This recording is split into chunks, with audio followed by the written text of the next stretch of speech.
पहले क्वेश्चन में कह रहे हैं कि एक प्रोजेक्टाइल है, उसको आपने फायर किया एंगल अल्फा पे, हॉरिजॉन्टल के साथ, स्पीड यू के साथ। स्पीड इस क्यू है, एंगल जो बना रहा है अल्फा से, ये हॉरिजॉन्टल से अल्फा बना रहा है। What will be the vertical and horizontal components of इस velocity after a time T. और टाइम टी गुजरने के बाद इसकी वेलोसिटी का हॉरिजॉन्टल कंपोनेंट क्या होगा और वर्टिकल कंपोनेंट क्या होगा। Assume that air resistance is negligible. यहाँ पर आप एयर रेजिस्टेंस को नेग्लेक्ट कर देंगे और एक्सेलरेशन ऑफ फ्री फॉल को आप जी लेंगे। देखिए, पहली बात तो है कि जब उसको हम थ्रो कर रहे थे उस वक्त इसकी वेलोसिटी यू थी, और ये एंगल जो बना रहा था हॉरिजॉन्टल से वो अल्फा बना रहा था। तो थ्रो करते वक्त इसकी वेलोसिटी का एक हॉरिजॉन्टल कंपोनेंट होगा और एक इसकी वेलोसिटी का वर्टिकल कंपोनेंट होगा। थ्रो करते वक्त जो हॉरिजॉन्टल कंपोनेंट होगा वो तो होगा यू कॉस अल्फा के बराबर, और जो वर्टिकल कंपोनेंट होगा वो बराबर होगा यू साइन अल्फा के बराबर। हॉरिजॉन्टल कंपोनेंट हम सबको पता है कि बढ़ते दम तक क्या रहता है, कांस्टेंट रहता है। प्रोजेक्टाइल मोशन में अगर आप एयर रेजिस्टेंस को इग्नोर कर दें, तो प्रोजेक्टाइल मोशन में अगर आप एयर रेजिस्टेंस को इग्नोर कर दें तो फिर हॉरिजॉन्टल कंपोनेंट जो है थ्रू आउट क्या रहता है, कांस्टेंट रहता है। तो हॉरिजॉन्टल कंपोनेंट तो इसका जो है यू कॉस अल्फा ही रहेगा। अब you cos alpha option A में भी है और ऑप्शन सी में भी है। तब आपका आंसर या तो ऑप्शन ए होगा या फिर ऑप्शन सी होगा। अब आ जाए वर्टिकल पे। हमें पता है जैसे प्रोजेक्टाइल ऊपर की तरफ जाता है वर्टिकल कंपोनेंट कम होने लगता है और टॉप पर जाके जीरो हो जाता है। After time T vertical component मालूम करने के लिए आपको इसको वर्टिकली सॉल्व करना पड़ेगा। तो अगर आप इस प्रोजेक्टाइल मोशन को वर्टिकली सॉल्व करें, तो वर्टिकली जब आपने इसको थ्रो किया था तो उस वक्त आपकी इनिशियल वेलोसिटी क्या थी। वर्टिकली थ्रो करते वक्त आपकी initial velocity you sine alpha थी, और जो आपकी फाइनल वेलोसिटी होगी वो आपको मालूम करनी है। एक्सलेशन ऊपर की तरफ जाते वक्त -9.8 होता है, यानी कि -g होता है। और टाइम आपको यहाँ पर कितना दिया हुआ है, टाइम आपको यहाँ पर t दिया हुआ है। इक्वेशन कौन सी लगेगी, इक्वेशन लगेगी v is equals to U plus A T, यानी कि फाइनल वेलोसिटी बराबर initial velocity multiply by acceleration into time के। फाइनल वेलोसिटी यानी कि वर्टिकल वेलोसिटी का फाइनल कंपोनेंट हम मालूम करना चाह रहे हैं, और इनिशियल कंपोनेंट जो था वो यू साइन अल्फा था। एक्सेलरेशन जो है वो -g और टाइम जो है t है। तो टाइम t के बाद वेलोसिटी का जो वर्टिकल कंपोनेंट होगा वो होगा U sine alpha minus G T. U sine alpha minus G T, U sine alpha minus G T option C में है। और हॉरिजॉन्टल कंपोनेंट के बारे में हमने तय किया है कि वो तो थ्रू आउट कॉन्स्टेंट ही रहेगा, तो लिहाजा इसका आंसर सी हो जाएगा। हम सर हाँ बोलो। हम सर ये ठीक है। क्वेश्चन नंबर 2 की तरफ चलते हैं। क्वेश्चन नंबर 2 में क्या कह रहा है, क्वेश्चन नंबर 2 में कह रहा है कि in the absence of air resistance a stone is thrown from P and follows a parabolic path in which the highest point reached is capital T. The stone reaches point Q before landing. The vertical component of acceleration of the stone is 0 at T, larger at T than Q, larger at Q and then P, the same at Q as at T. देखिए, projectile motion है, air resistance को आपने ignore किया हुआ है, absence of air resistance. तो हमने बिल्कुल बेसिक्स जो पॉइंट पढ़े थे प्रोजेक्टाइल मोशन के, उसमें हमने पढ़ा था कि जब प्रोजेक्टाइल मोशन को आप स्टडी करते हो, एयर रेजिस्टेंस को आप इग्नोर कर देते हैं, तो हमने कुछ कॉन्क्लूजन्स निकाले थे। वो कॉन्क्लूजन्स मैं आपको दिखाता हूँ। वो कॉन्क्लूजन्स क्या थे, वो कॉन्क्लूजन्स बहुत सारे कॉन्क्लूजन्स से ये रहे। जब प्रोजेक्टाइल मोशन को आप डिस्कस करते हैं तो उन कॉन्क्लूजन में से एक कॉन्क्लूजन ये था कि जो हॉरिजॉन्टल कंपोनेंट ऑफ वेलोसिटी होता है वो कांस्टेंट होता है। हॉरिजॉन्टल कंपोनेंट ऑफ एक्सेलरेशन जो होता है वो जीरो होता है। वर्टिकल कंपोनेंट ऑफ एक्सेलरेशन जो होता है कांस्टेंट हो जाए तो होता है, जो कि 9.8 होता है। और vertical component of velocity change होता रहता है, फेंकते वक्त मैक्सिमम होता है, टॉप पर जीरो होता है।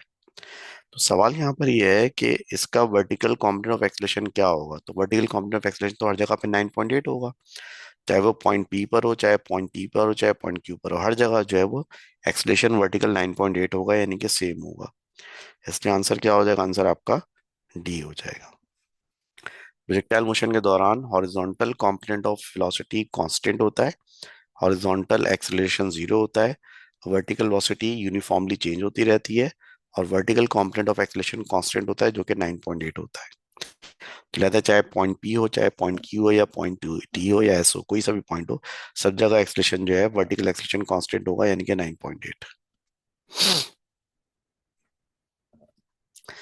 A cannon fires a cannonball with an initial speed v at an angle alpha to the horizontal. So which equation is correct for maximum height reached? एक कैनन बॉल को आपने angle alpha बनाते हुए velocity v के साथ जो है projectile के तौर पे उसको आपने लॉन्च किया है। तो जो उसकी वर्टिकल हाइट होगी h, वो उसका फॉर्मूला इन चारों में से क्या होगा? ये चूंकि वर्टिकल हाइट की बात हो रही है, मैक्सिमम हाइट की बात हो रही है, तो इसका मतलब इसको आपको वर्टिकली सॉल्व करना पड़ेगा। थ्रो करते वक्त इसकी वेलोसिटी के दो कंपोनेंट बनेंगे, एक हॉरिजॉन्टल और एक वर्टिकल। जाहिर है हॉरिजॉन्टल कंपोनेंट का यहाँ पे कोई काम नहीं है, क्योंकि हम वर्टिकल हाइट मालूम करना चाह रहे हैं। तो इसकी वेलोसिटी का जो वर्टिकल कंपोनेंट होगा वो v साइन अल्फा होगा शुरू में। लेकिन हाईएस्ट पॉइंट पर पहुंचकर वेलोसिटी का वर्टिकल कंपोनेंट क्या हो जाएगा? जीरो हो जाएगा। यानी कि अगर मैं इसको वर्टिकली सॉल्व करूं और हॉरिजॉन्टली कोई भी बात अभी यहाँ पे मैं ना करूं, तो वर्टिकली थ्रो करते वक्त इसकी इनिशियल स्पीड क्या थी? वर्टिकली थ्रो करते वक्त इसकी इनिशियल स्पीड जो थी v साइन अल्फा थी। और वर्टिकली इसकी फाइनल स्पीड क्या थी? टॉप पर पहुंच के इसकी फाइनल स्पीड जीरो हो जाएगी। ऊपर जाते वक्त एक्सलेशन कितना होता है? माइनस जी होता है। ठीक है। और जो डिस्टेंस ये कवर करेगा वर्टिकली वो हाइट h है, जो कि हमें मालूम करनी है। अब एस यू वी ये चारों आते हैं फोर्थ इक्वेशन ऑफ मोशन में। ठीक है। ये चारों आते हैं फोर्थ इक्वेशन ऑफ मोशन में। फोर्थ इक्वेशन ऑफ मोशन ये कहती है कि टू ए एस बराबर होता है V square minus U square के। टू हो गया, एक्सलेशन की जगह माइनस जी आएगा, डिस्टेंस की जगह हाइट आएगी कैपिटल एच, फाइनल स्पीड की जगह जीरो आएगा, इनिशियल स्पीड की जगह वी साइन अल्फा आएगा, जिस पर स्क्वायर है। ठीक है। तो बचेगा माइनस टू जी एच, और यहाँ बचेगा माइनस वी साइन अल्फा का स्क्वायर। माइनस से माइनस कैंसिल हो जाएगा, तो हमें हाइट एच चाहिए थी। तो हाइट एच बराबर होगी वी साइन अल्फा का square divide by two G. V sine alpha का square divide by two G. तो वी साइन अल्फा का square divide by two G कौन सा ऑप्शन है? ऑप्शन सी है। यहाँ पे जो वर्टिकल हाइट गेन होगी कैपिटल एच, वो बराबर होगी वी साइन अल्फा का स्क्वायर डिवाइड बाई टू जी के। Next question number 4। Two projectiles X and Y are fired into the air from the same place on level ground and reach the same maximum height as shown. Projectile X is fired vertically upwards and projectile Y is fired at an angle to the horizontal. Air resistance is negligible. So which statement is correct? X and Y are at rest at their maximum height. X and Y are fired with same speed. X and Y take the same time to return the ground. X and Y travel the same distance. देखिए यहाँ पे आपने दो चीजें launch की हैं, एक x है और एक वाई। एक्स को आपने बिल्कुल ऊपर थ्रो किया है, सीधा वर्टिकली ऊपर गया, वापस नीचे आ गया, ये कौन है? एक्स। जबकि वाई को आपने प्रोजेक्टाइल की तरह थ्रो किया, वो यहाँ गया और वापस यहाँ पर आके गिर गया। हाइट दोनों ने बराबर गेन की है, हाइट दोनों ने बराबर गेन की है। अब पहला ऑप्शन ये कह रहा है कि एक्स और वाई जो अपनी मैक्सिमम हाइट पर रेस्ट में थे, एक्स जब अपनी मैक्सिमम हाइट पर पहुंचेगा तो वो तो रेस्ट में होगा एक लम्हे के लिए, लेकिन वाई जब अपनी मैक्सिमम हाइट पे पहुंचेगा तो सिर्फ उसकी वेलोसिटी का जो वर्टिकल कंपोनेंट है वो जीरो होगा। हॉरिजॉन्टली तो ये कांस्टेंट स्पीड होती है ना, हॉरिजॉन्टली तो मूव कर रहा होगा। तो लिहाजा वाई जो अपनी मैक्सिमम हाइट पर पहुंचकर जीरो स्पीड पे नहीं होगा, तो लिहाजा ऑप्शन ए नहीं हो सकता। ऑप्शन में ये कह रहा है कि एक्स और वाई की जो है सेम स्पीड से उनको लॉन्च किया है, बिल्कुल नहीं। एक्स ने सिर्फ वर्टिकल डिस्टेंस कवर किया है, वाई ने वर्टिकल डिस्टेंस भी उतना ही कवर किया जितना एक्स का है, साथ साथ उतना हॉरिजॉन्टल भी कवर किया है। तो हमने वाई को ज्यादा स्पीड से थ्रो किया होगा, क्योंकि उसको दो डिस्टेंस कवर करने हैं। वाई को at the same time vertical distance भी कवर करना है जो कि एक्स के बराबर होगा, और उसके साथ साथ उसको हॉरिजॉन्टल डिस्टेंस भी कवर करना है। तो आपको उसको एडिशनल स्पीड देना पड़ी होगी ताकि वो हॉरिजॉन्टल डिस्टेंस भी एक्स्ट्रा कवर कर सके, तो ये भी बात गलत है। सी में कह रहा है एक्स और Y take the same time to return to the ground. X और वाई वापस सेम टाइम में आएंगे, ये बात बिल्कुल सही है, क्योंकि वर्टिकली जितना टाइम इसको लगेगा वर्टिकली इसको भी उतना टाइम लगेगा ऊपर जाने में, और वापस आने में इसको इतना टाइम लगेगा, वापस आने में भी इसको भी उतना ही टाइम लगेगा। तो दोनों का टाइम बिल्कुल बराबर होगा, इसलिए ऑप्शन सी जो है वो करेक्ट है। ऑप्शन डी में कह रहा है कि एक्स और वाई बराबर डिस्टेंस कवर करेंगे, ये बिल्कुल गलत है, क्योंकि एक्स सिर्फ वर्टिकल डिस्टेंस कवर कर रहा है और वाई जो है वर्टिकल के साथ साथ उतना ही हॉरिजॉन्टल डिस्टेंस भी कवर कर रहा है। तो लिहाजा वाई ज़्यादा डिस्टेंस कवर करेगा कंपेयर टू एक्स, तो इसलिए डी भी गलत है। Question number 5। क्वेश्चन नंबर 5 में कह रहा है कि एक एस्ट्रोनॉट है मून पर, उस जहाँ पर एरिसिस नहीं है। उसने एक बॉल थ्रो की। बॉल की इनिशियल स्पीड का वर्टिकल कंपोनेंट जो था वो 8 था, हॉरिजॉन्टल कंपोनेंट 4 था। एक्सेलरेशन ऑफ फ्री फॉल जो है उसको आप 1.6 ले सकते हो। तो बताएं इसकी स्पीड बॉल की 9 सेकंड बाद कितनी होगी थ्रो करने के बाद। लेकिन जब आपने इसको थ्रो किया था तो हॉरिजॉन्टल कंपोनेंट 4 था, वर्टिकल 8 था। तो 9 सेकंड बाद जो है हॉरिजॉन्टल कंपोनेंट तो 4 ही रहेगा, वर्टिकल 9 सेकंड बाद कितना होगा वो हम मालूम कर लेते हैं। तो वर्टिकली अगर हम देखें तो वर्टिकली आपकी इनिशियल स्पीड क्या थी। वर्टिकली आपकी इनिशियल स्पीड 8 मीटर पर सेकेंड थी। इनिशियली आपने इसको जो वर्टिकल स्पीड दी थी वो 8 मीटर पर सेकेंड थी। एक्सलेशन आपका कितना था, -1.62। जैसे आप जमीन पे -9.8 लेते हैं ना ऊपर जाते वक्त, तो यहाँ पर चांद पर माइनस ले लेंगे 1.62। और फाइनल स्पीड इसकी क्या होगी मालूम करना है। टाइम है 9 सेकंड, 9 सेकंड बाद इसकी फाइनल स्पीड क्या होगी हमें मालूम करना है। v बराबर होता है u प्लस ए टी के। तो इनिशियल स्पीड 8 थी, एक्सलेशन -1.62 था, और टाइम यहाँ पर लगा आपको 9 सेकेंड्स। तो ये हो जाएगा 8 माइनस, उसको जरा कैलकुलेट करना पड़ेगा, 1.62 मल्टीप्लाई बाय 1.62 मल्टीप्लाई बाय 9। हम सर ये हो रहा है जी ना 14.58। तो ये हो जाएगा -6.58। माइनस -6.58, यानी कि 9 सेकंड बाद उसकी वर्टिकल स्पीड जो है -6.58 होगी, यानी कि 7 समझ लें। सही किया मैंने गलत किया? हम अब सर आप, ये जो है ना पॉजिटिव में नहीं आएगी मेरे ख्याल से। नहीं नेगेटिव में आएगा ये, अच्छा। क्योंकि क्योंकि वो ज्यादा हो ना, नेगेटिव वाला नंबर ज्यादा है। अब हमें इसकी नेट स्पीड मालूम करनी है। नेट स्पीड बराबर होती है किसके, हॉरिजॉन्टल स्पीड का स्क्वायर प्लस वर्टिकल स्पीड का स्क्वायर। तो हॉरिजॉन्टल स्पीड तो शुरू से लेकर आखिरी दिन तक सेम ही रहेगी, यानी कि 4 का स्क्वायर। वर्टिकल स्पीड हो जाएगी -6.58 का स्क्वायर। देखो क्या आंसर आता है इसका, 6.58 का स्क्वायर, और प्लस इसमें करना है आपको 16, और फिर इसका लेना है आपको अंडर रूट। तो अंडर रूट इसका लेंगे तो तकरीबन ये बन जाएगा 7.7 बन जाएगा शायद। एक मिनट सर कर रहा हूँ। मेरे ख्याल में -6। 7.7 बन जाएगा। चेक कर लेना। सर आंसर आ रहा है well seven seven point point seven है। सेवन क्या बात है सर। 7.7 भी आंसर हो जाएगा इसका। ठीक है जी, भी आंसर हो गया। ऑलराइट, तो ये प्रोजेक्टाइल मोशन के बारे में जो लास्ट टाइम हमने पढ़ा था उसकी हमने कुछ पास्ट पेपर के क्वेश्चंस कंप्लीट कर लिए। अब एक इंपॉर्टेंट चीज हम और पढ़ रहे हैं यहाँ पर, और उसका मतलब है हाफ प्रोजेक्टाइल मोशन। ये हाफ प्रोजेक्टाइल मोशन क्या होती है? हाफ प्रोजेक्टाइल मोशन ये होती है कि अगर आप किसी ऑब्जेक्ट को एक पर्टिकुलर हाइट से, अगर आप एक किसी ऑब्जेक्ट को एक पर्टिकुलर हाइट से बिल्कुल सीधा फेंकें हॉरिजॉन्टली, तो ऑब्वियस सी बात है कि ये ऑब्जेक्ट सीधा तो नहीं जाएगा, क्योंकि ग्रेविटी इसको नीचे की तरफ खींचेगी। तो ये एक कर्व पाथ बनाता हुआ नीचे यूं करके गिरेगा। तो अगर आप गौर से देखें तो हम जो प्रोजेक्टाइल के बारे में पढ़ते हैं इस तरह से यूं, तो ये प्रोजेक्टाइल मोशन का एग्जैक्ट हाफ है, यानी कि ये टॉप से प्रोजेक्टाइल मोशन स्टार्ट हो रही है, ऑब्जेक्ट नीचे आगे गिर रहा है। तो प्रोजेक्टाइल मोशन का ये हाफ बन जाएगा, इसलिए मैं इसको हाफ प्रोजेक्टाइल मोशन कह रहा हूँ। तो हाफ प्रोजेक्टाइल मोशन कब होती है, जब आप एक पर्टिकुलर हाइट से किसी ऑब्जेक्ट को सीधा फेंकते हैं। जब आप एक पर्टिकुलर हाइट से किसी ऑब्जेक्ट को सीधा फेंकते हैं तो वो कर्व पाथ फॉलो करता हुआ नीचे गिरता है, इसको मैं हाफ प्रोजेक्टाइल मोशन कह रहा हूँ। अब जब भी हम हाफ प्रोजेक्टाइल मोशन को स्टडी करेंगे तो कुछ बातों का ख्याल रखेंगे। सबसे पहले बात का ख्याल रखेंगे कि हाफ प्रोजेक्टाइल मोशन में जब हम ऑब्जेक्ट को थ्रो करते हैं तो जो उसकी इनिशियल स्पीड होती है वो सारी की सारी हॉरिजॉन्टल होती है। उसकी जो इनिशियल स्पीड होती है वो सारी की सारी क्या होती है, हॉरिजॉन्टल होती है। और इनिशियल स्पीड वर्टिकली अगर देखा जाए तो कितनी होती है, 0 होती है। उसकी सारी की सारी इनिशियल स्पीड हॉरिजॉन्टल होती है, वर्टिकल स्पीड उसकी 0 होती है। हाँ, जैसे जैसे वो नीचे गिरता रहेगा उसकी वर्टिकल स्पीड बढ़ती रहेगी, लेकिन हॉरिजॉन्टल उसकी कांस्टेंट ही रहेगी। ठीक है, हॉरिजॉन्टल स्पीड उसकी क्या रहेगी, कांस्टेंट ही रहेगी।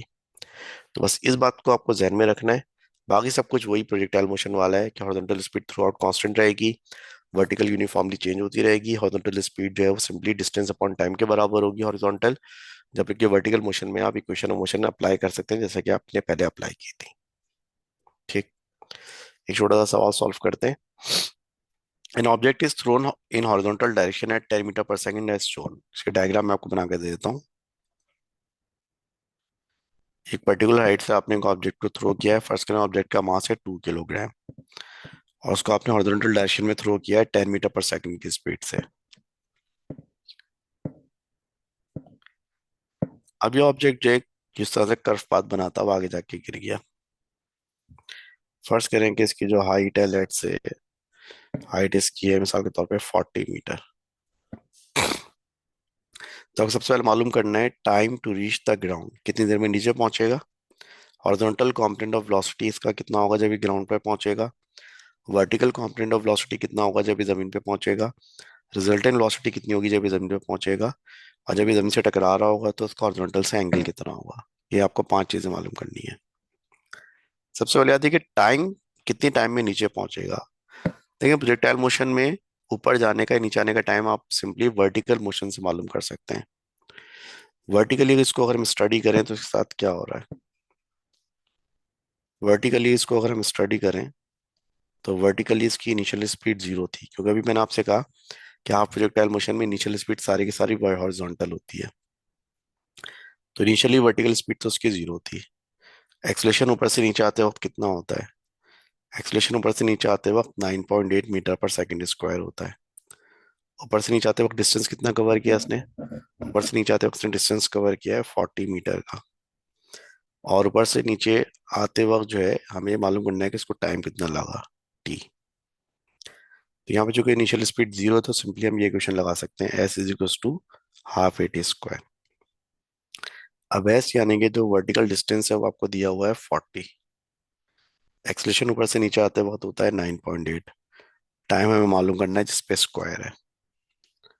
तो 40 मल्टीप्लाई बाय 2 डिवाइड बाय 9.8, और इसका हम लेंगे स्क्वायर रूट, तो टाइम आ जाएगा ये 40 मल्टीप्लाई बाय 2 डिवाइड बाय 9.8 का स्क्वायर रूट। ठीक है, तो जल्द से मालूम करते हैं इसको फटाफट।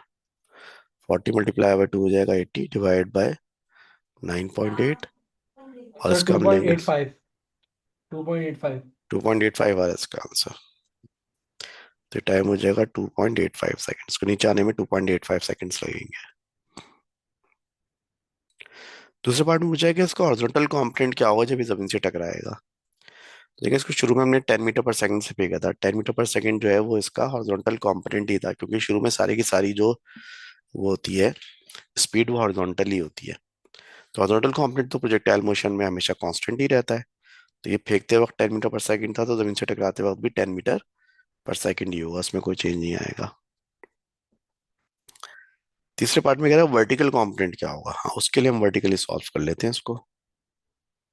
इसको हम वर्टिकली अगर सॉल्व करेंगे तो शुरू में वर्टिकल कंपोनेंट 0 था, एक्सलेशन 9.8 था, और डिस्टेंस जो है 40 मीटर था।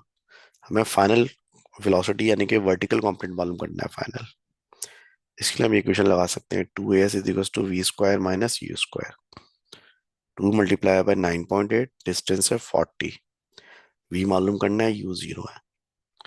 तो वी बराबर होगा अंडर रूट 2 इंटू 9.8 इंटू 40। जमीन से टकराते होगा इसकी वेलोसिटी का जो वर्टिकल कंपोनेंट होगा वो 28 होगा। चौथे पार्ट में कह रहा है रिजल्टेंट वेलोसिटी क्या होगी। रिजल्टेंट वेलोसिटी जो होती है वो बराबर होती है हॉरिजॉन्टल कंपोनेंट का स्क्वायर प्लस वर्टिकल कंपोनेंट का स्क्वायर। तो जमीन से टकराते हुए इसका हॉरिजॉन्टल कंपोनेंट था 10, और वर्टिकल कंपोनेंट था 28 का स्क्वायर। ये सॉल्व करके बताओ क्या आंसर आ रहा है। तो उसकी नेट वेलोसिटी हो जाएगी 29.7 metre per second. Last part में कह रहा है कि जब ये जमीन से टकरा रहा होगा तो हॉरिजॉन्टल से कितना एंगल बना रहा होगा। लेकिन बाद में कई दफा बता चुका हूँ आपको कि जब हम प्रोजेक्टाइल मोशन को कंसीडर करते हैं तो हमारी जो वेलोसिटी का हॉरिजॉन्टल कंपोनेंट होता है वो राइट एंगल ट्रायंगल की बेस की तरह होता है। जो वेलोसिटी का वर्टिकल कंपोनेंट होता है वो राइट एंगल ट्रायंगल के परपेंडिकुलर की तरह होता है। और जो नेट वेलोसिटी होती है वो हाइपोटेन्यूज के बराबर होती है या उसकी तरह होती है। हमें हॉरिजॉन्टल से एंगल मालूम करना है कि थीटा मालूम करना है, तो थीटा मालूम करने के बहुत सारे तरीके हैं, cos theta, sine theta, tan theta, कोई सा भी रिलेशन लगा सकते हैं हम। मिसाल तौर पे अगर हम यहाँ पे टेन थीटा अगर लगा लें तो टेन थीटा बराबर होता है परपेंडिकुलर अपॉन बेस के बराबर होता है। और यहाँ पर परपेंडिकुलर से हमारी मुराद है वर्टिकल कॉम्पोनेंट ऑफ वेलोसिटी, और बेस से हमारी मुराद है हॉरिजॉन्टल कॉम्पोनेंट ऑफ वेलोसिटी। तो टेन थीटा बराबर होगा, वर्टिकल कॉम्पोनेंट आपने निकाला था 28, हॉरिजॉन्टल आपने निकाला था 10। तो टेन थीटा बराबर होगा 2.8 के, और थीटा बराबर होगा टेन इनवर्स 2.8 के। तो बताओ टेन इनवर्स 2.8 बताओ कितना आ रहा है। तो ये आ रहा है 70.3 डिग्री। इस तरह से हमने ये क्वेश्चन जो है हाफ प्रोजेक्टाइल मोशन का एग्जाम्पल सॉल्व कर लिया। अब जिस तरह से हमने प्रोजेक्टाइल के कुछ क्वेश्चंस किए थे फ्रॉम पास्ट पेपर, ऐसे हम हाफ प्रोजेक्टाइल मोशन के भी कुछ क्वेश्चंस करते हैं फ्रॉम पास्ट पेपर। तो पहला क्वेश्चन है आपके सामने, कह रहा है कि a motorcycle stunt rider moving horizontally takes off from a point 1.25 metre above the ground, landing 10 meter away as shown. What was the speed at takeoff? बताएं इसकी स्पीड कितनी थी। हुआ क्या है, ये इधर से चलता हुआ आ रहा था हॉरिजॉन्टली, ये आगे छोटी सी हाइट आ गई, तो यहाँ से इसने हाफ प्रोजेक्टाइल मोशन को फॉलो किया और जमीन पे यहाँ पे जाके 10 मीटर दूर जाके गिरा। 1.25 मीटर की हाइट से नीचे आया है। तो आपको बताना है कि जब ये इसने यहाँ से टेक ऑफ किया था, जब हाफ प्रोजेक्टाइल मोशन स्टार्ट हुई थी, तो उस वक्त इसकी स्पीड क्या थी। यानी कि आपको ये वाली इनिशियल स्पीड मालूम करनी है। और ये आप अभी अभी थोड़ी देर पहले आपको बताइए कि ये जो स्पीड होती है सारी की सारी हॉरिजॉन्टल होती है, यानी कि आपको हॉरिजॉन्टल स्पीड चाहिए इसकी। आपके पास हॉरिजॉन्टल डिस्टेंस है, तो आप हॉरिजॉन्टल स्पीड बड़े मजे से मालूम कर सकते हैं अगर आप हॉरिजॉन्टल डिस्टेंस को डिवाइड कर दें टाइम से। लेकिन मसला है कि टाइम नहीं पता। अच्छा, टाइम मालूम करने के लिए पिछले कुछ सवालों में मैं आपको बता चुका हूँ कि टाइम मालूम करने के लिए हम वर्टिकली सॉल्व करते हैं प्रोजेक्टाइल को। तो अगर इस डायग्राम को वर्टिकली देखें, तो वर्टिकली देखेंगे तो आपको पता चलेगा कि वर्टिकली इसकी इनिशियल स्पीड तो कुछ भी नहीं थी, क्योंकि हाफ प्रोजेक्टाइल में शुरू में सारी की सारी स्पीड हॉरिजॉन्टल होती है। लेकिन वर्टिकल डिस्टेंस आपको दिया हुआ है 1.25 मीटर का। वर्टिकली एक्सलेशन ऊपर से नीचे आते वक्त हम 9.8 मीटर पर सेकंड स्क्वायर लेते हैं। तो वर्टिकली टाइम मालूम कर लेते हैं, और जो टाइम वर्टिकली लगेगा दायरे वही टाइम हॉरिजॉन्टली भी इस्तेमाल हो सकता है। इक्वेशन लगेगी S is equal to half A T square. S की वैल्यू 1.25 है, इसको मल्टीप्लाई बाय 2 करेंगे, एक्सलेशन 9.8 है, इसका स्क्वायर रूट करेंगे तो टाइम आ जाएगा, और ये टाइम आएगा तकरीबन 0.50 सेकेंड्स। अब हॉरिजॉन्टल स्पीड मालूम करने के लिए आप हॉरिजॉन्टल डिस्टेंस 10 मीटर दिया हुआ है, टाइम 0.5 सेकेंड दिया हुआ है। तो ये हॉरिजॉन्टल स्पीड आपकी हो जाएगी 10 डिवाइड बाय 0.5। 10 डिवाइड बाय 0.5 मतलब है 20 मीटर पर सेकेंड। इट मीन्स कि जब ये मोटरसाइकिल वाला जंप कर रहा था तो इनिशियली इसकी स्पीड जो थी वो 20 मीटर पर सेकेंड थी। नेक्स्ट क्वेश्चन में ये कह रहा है कि a bullet is fired horizontally with a speed v from a rifle for short distance t after leaving the rifle. The only force affecting its motion is gravity. The acceleration of the free fall is g. Which expression gives the value of horizontal distance traveled in time t and vertical distance traveled in time t? मतलब आपने इसको सीधा यूं throw किया है, तो थोड़ा आगे जाके ये नीचे गिर चुका होगा यहाँ तक। तो इसने टाइम टी में हॉरिजॉन्टल डिस्टेंस कितना कवर किया है और वर्टिकल डिस्टेंस कितना कवर किया है, इन दोनों का रेशियो चाहिए, हॉरिजॉन्टल डिस्टेंस का रेशो और वर्टिकल डिस्टेंस का रेशो। देखो, अगर इसको हमने स्पीड v से थ्रो किया था तो शुरू में सारी की सारी स्पीड हॉरिजॉन्टल ही होगी v। तो टाइम t के बाद जो हॉरिजॉन्टल डिस्टेंस कवर होगा दायरा वो कितना होगा, v मल्टीप्लाई बाय t होगा। शुरू में जब राइफल को फायर किया होगा, बुलेट को फायर किया होगा राइफल से, तो सारी की सारी स्पीड हॉरिजॉन्टल होगी ना, और वो हॉरिजॉन्टल स्पीड v दी हुई है। तो टाइम t गुजरने के बाद जो हॉरिजॉन्टल डिस्टेंस कवर हुआ होगा वो v मल्टीप्लाई बाय t हुआ होगा। मसला किसका बचता है, मसला बचता है सिर्फ वर्टिकल डिस्टेंस का। मसला बचता है सिर्फ वर्टिकल डिस्टेंस का। वो वर्टिकल डिस्टेंस कैसे आएगा उस पर हम बात कर लेते हैं। वर्टिकल डिस्टेंस ऐसा आएगा कि जब हमने राइफल से थ्रो किया, राइफल से जब फायर किया होगा बुलेट को, तो वर्टिकली जाहिर है उसकी स्पीड तो कुछ भी नहीं होगी, शुरू में सारी की सारी स्पीड हॉरिजॉन्टल होती है। और एक्सेलेरेशन आपका जो होगा वो जी के बराबर होगा 9.8। टाइम आपको दिया हुआ है टी। आपको मालूम ही करना है कि वर्टिकल डिस्टेंस कितना कवर हुआ है। तो चूंकि इनिशियल स्पीड 0 है तो डिस्टेंस बराबर होगा हाफ ए टी स्क्वायर के। और ए का मतलब जी है, तो वर्टिकल डिस्टेंस होगा हाफ जी टी स्क्वायर। तो हॉरिजॉन्टल डिस्टेंस है वी मल्टीप्लाई बाय टी, और वर्टिकल डिस्टेंस है half G T square. T से टी स्क्वायर कैंसिल हो जाएगा, हाफ का टू पर जाके मल्टीप्लाई हो जाएगा, तो हो जाएगा 2v upon G T.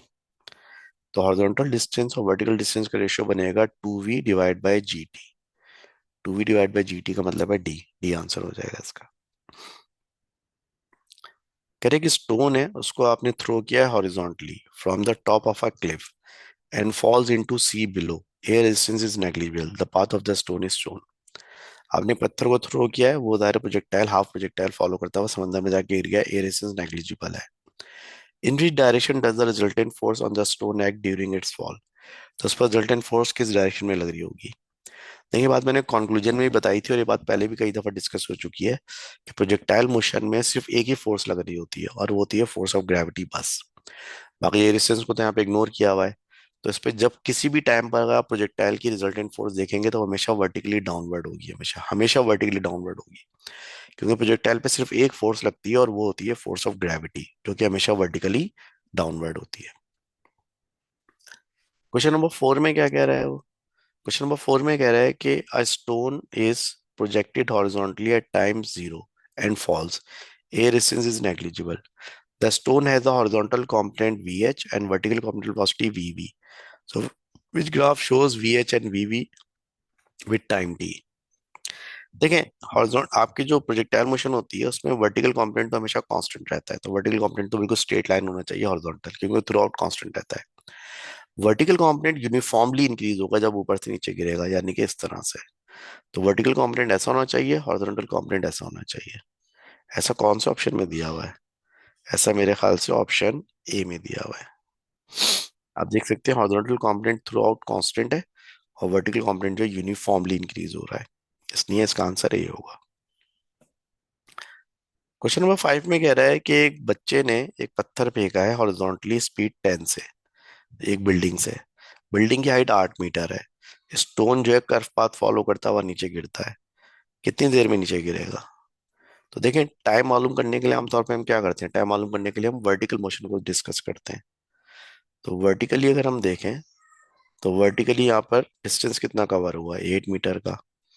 Vertically initial speed 0 थी। वर्टिकली ऊपर से नीचे आते वक्त acceleration 9.8 metre per second square होता है। टाइम हमें मालूम करना है कितना होगा।